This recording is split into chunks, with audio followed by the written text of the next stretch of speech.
Hello friends, welcome to my channel and welcome to my new vlog.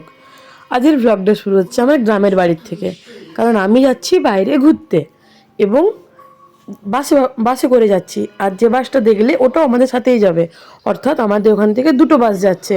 আর আমি বাসের ভেতর, আর আমার জার্নি স্টার্ট হয়েছে গ্রামের বাড়ির এখান থেকে। আর কোথায় যাচ্ছি সেটা ভিডিওতে দেখো শেষ পর্যন্ত, তাহলেই বুঝতে পারবে। তার মাঝে অনেকটা টাইম পেরিয়ে গেছে, আমরা অনেকটা রাস্তা চলে এসেছি এবং আমি ঘুমিয়ে এসেছি, কারণ প্রচণ্ড ঘুম পাচ্ছিল। আর তার মাঝেই হয়ে যায় রাত এবং আমাদের ডিনারের টাইম। দেখতেই পেলে সবাই বসে বসে মুড়ি খাচ্ছিল। রাতের ডিনারে ছিল বেগনি মুড়ি। আর তারপরে আবার ঘুম, তারপরে সকাল। আর দেখতেই পাচ্ছ জার্নি চলছে। আর তার মাঝে ছিল ট্রাফিক জ্যাম। এক একটা ট্রাফিক জ্যাম প্রায় 3 থেকে 4 ঘন্টা এইভাবেই কেটেছে যতক্ষণ না নিজেদের গন্তব্যস্থলে পৌঁছেছি। আর এই ট্রাফিক জ্যামের চক্করে লাঞ্চ, ব্রেকফাস্ট, টিফিন, চা সব কিছুর টাইম একদম আপ অ্যান্ড ডাউন, কোনো টাইম নেই। আর এইভাবেই চলছে জার্নি। আর ট্রাফিক জ্যামে 3-4 ঘন্টা করে ওয়েট, এক একটা ট্রাফিক জ্যাম এতক্ষণ করে ওয়েট। আর তারপরে আমরা আসি লাঞ্চ করতে। লাঞ্চ করতে করতে প্রায় বেজে যায় 2:30 থেকে 3টা। তাই একটা লাইন হোটেলে দাঁড়িয়ে আমরা লাঞ্চ করে নিই। আর তারপরে আবার শুরু হয় যাত্রা। এই চলছে আমার বাসে চাপার পর থেকে। প্রায় ধরে নিন 24 ঘন্টা আমি বাসেই ছিলাম। যে টাইমে বাসে চেপেছি সেই টাইম থেকে নামার টাইম তক প্রায় 24 ঘন্টা ডান। আর এই হচ্ছে আমাদের লজ, যেখানে আমরা উঠেছিলাম। কোথায় এসছি আরেকটু ওয়েট করুন, তাহলেই বুঝতে পারবেন। এটা অ্যাকচুয়ালি লজ ঠিক বলবো না, এটা ছিল একটা ব্যাঙ্কুয়েট হল। কারণ দুটো বাসের মানুষ একসাথে ছিল, তাই একটা হল না নিলে প্রবলেম হয়ে যেত, তাই একটা হল ছিল। আর কোথায় গেছি আরেকটু ওয়েট করে যান, তাহলেই বুঝতে পারবেন।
চান টান করে ফ্রেশ হয়ে খাওয়া দাওয়া শেষ করে আমরা চলে যাই অটো করে আমাদের গন্তব্যস্থলে। এই অলি গলি দেখে একটু কনফিউজ না কোথায় এসছি, আসলে এসছি বেনারসে। আর যেহেতু প্রায় বিকেল হয়ে গেছিলো, বিকেলই তখন প্রায় 5:30 এরকম বাজে, তাই আমরা আর বেনারসের মন্দির যাইনি। তবে যেটা ঘুরেছি সেটা হচ্ছে সন্ধেবেলায় গঙ্গার ঘাট, তাও নৌকাতে করে, মানে গঙ্গার ঘাটগুলো নৌকাতে করে ঘুরেছি, যেটা অসম্ভব সুন্দর ছিল। যদি না দেখেন সম্পূর্ণ মিস।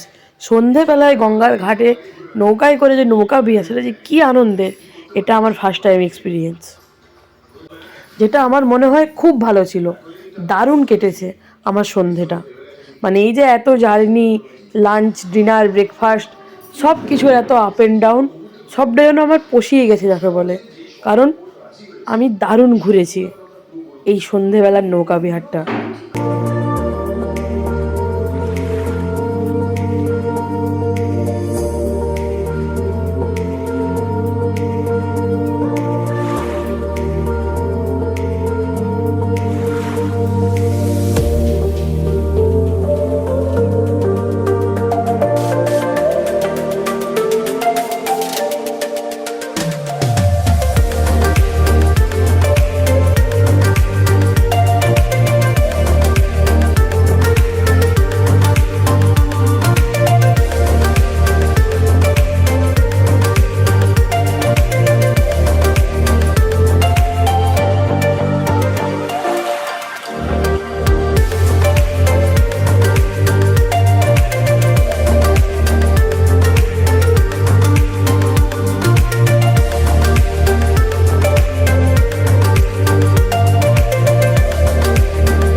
নৌকাতে ট্রাভেল করছিলাম, তখন আমাদেরকে বলে দেওয়া হচ্ছিলো কোনটা কী ঘাট, এখন যদিও আমার নামগুলো মনে নেই। এবং তার সাথে আরও প্রচুর নৌকা ছিল। আর এই সন্ধ্যাবেলায় ঠান্ডা হাওয়াটা কী দারুণ। তবে কুম্ভের জন্য গঙ্গা আরতিটা বন্ধ আছে, ওটাই একটা কথা, না হলে আরও সুন্দর টাইমটা কাটতো। আর ওটা ছিল শ্মশান ঘাট, শ্মশান যে ঘাটটা, তার সাথে ছিল হরিশ্চন্দ্রের ঘাট, সবগুলোই ঘুরে এসেছি। তবে হ্যাঁ, কোথাও নামিনি আমরা, ওখানেই দেখেছি। আর এই যে ঘাট ঘোরা কমপ্লিট, আমরা এসে গেছি। এরপরে আমাদের বাড়ি ফেরার পালা, মানে ওই লজে। আর সেখান থেকে আমরা কোথায় যাব সেটাই তো, ওখান থেকে আমরা যাব কুম্ভের ভিডিও খুব শিগগিরই আসছে, একটু ওয়েট করে যান, তাহলেই পেয়ে যাবেন কুম্ভের ভিডিও। চলো দেখা হবে পরের ভিডিওতে, আজের মতো বাই। আর মানে পৌঁছে ডিনার করে আমরা বেরিয়ে পড়বো কুম্ভের উদ্দেশ্যে। আর আজকে তো কুম্ভ পৌঁছাচ্ছি না, কিন্তু কবে কুম্ভ পৌঁছাচ্ছি, সেখানে কিভাবে পৌঁছালাম, কতক্ষণ ট্রাফিক জ্যাম ছিল, সব কিছু জানতে পারবেন পরের ভিডিওতে। বাই। ওয়েট ওয়েট ওয়েট, চলে যাবেন না, আমি ভুলে গেছিলাম একটা বিষয় আপনাদেরকে জানাতে। এই যে আমরা লজে এসেছিলাম বা ব্যাঙ্কুয়েট হল যাই বলবেন, এর সামনেই ছিল একটা শপিং মল, যেখানে আমরা সকলে গেছিলাম, আমি, মা, বোন, আরও কাকিমা ছিল, আমরা সবাই ওই শপিং মলে গিয়েছিলাম। অ্যাকচুয়ালি আমরা কিছু খাওয়ার জন্য বাইরে গিয়েছিলাম, বাট কিছু না খেয়ে আমরা শপিং মলটা ঘুরতে চলে যাই। কিন্তু শপিং মল যাবার পথে, মানে সকাল শপিং মল থেকে বেরিয়ে পর আমরা যখন একটু কিছু বাইরে খেয়ে ফিরছিলাম, তখন দেখি ওখানে একটা বিয়ে বাড়ি, হ্যাঁ মানে বর যাচ্ছিল। আর তারা খুব মজা করতে করতে যাচ্ছিলো, সেটারই জাস্ট একটু ভিডিও ক্লিপ আমি নিয়েছিলাম সকলকে দেখানোর জন্য, যেটা না আমার বেশ মজার লেগেছে। আর এরপরে আমাদের ডিনারের টাইম হয়ে যায় এবং বাস ছেড়ে দেয়, তারপরে আমরা কুম্ভের উদ্দেশ্যে চলে যাই। আর এই যে দেখতে পাচ্ছ ব্রাশ সেটটা, এটা আমি শপিং মল থেকে কিনেছিলাম। খাওয়া দাওয়া করে আমরা খানিকক্ষণ বসে রেস্ট নিচ্ছিলাম, কারণ এরপরে বাস ছাড়বে। আর এই যে আমি ড্রেস চেঞ্জ করে নিয়েছি, কারণ ওই ড্রেসটা মানে যে ড্রেসটা পরে আমি ছিলাম সেটা পরে থাকা যাচ্ছিল না, কারণ আমাকে বাসে ট্রাভেল করতে হতো। আর এই যে আমাদের ট্রাভেল আবার স্টার্ট, দেখা হবে পরের ভ্লগে।